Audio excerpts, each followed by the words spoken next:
Сегодня в филиале Госфонда «Защитники Отечества» вручили удостоверение ветеранов боевых действий бойцам ЧВК «Вагнер». Документ получили более 2 десятков жителей республики. Это дает право на получение соответствующих федеральных и республиканских льгот.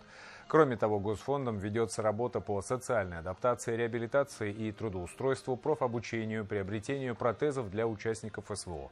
Инвалидам помогают адаптировать жилые помещения под необходимые нужды. На прошлом месяце активно центральный аппарат Госфонда начали уже работать над выделением автомобилей ручного управления. Мы также пакет документов нескольких наших участников специальной военной операции отправили в центральный аппарат. Ждем решения комиссии.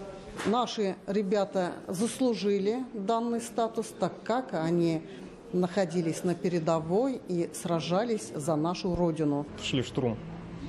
Прилетел снаряд, осколками посадил. Спасибо фонду «Защитника Отечества», то, что так помогли нам с документами, сделали на ВБД, тепло встретили нас. Спасибо «Защитникам Отечества», что вот так помогает. Вообще не ожидал, конечно, что такой сильной помощи будет. Ну, вообще доволен с нашими координаторами.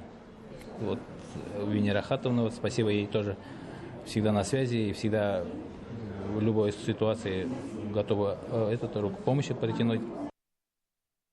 Напомним, подписать контракт на прохождение военной службы с Минобороны страны имеют право граждане от 18 до 65 лет. Все интересующие вопросы можно задать по номеру 122 ситуационного центра, а также в офисах МФЦ «Мои документы». Военнослужащие могут получить от 3 миллионов 725 тысяч рублей в год.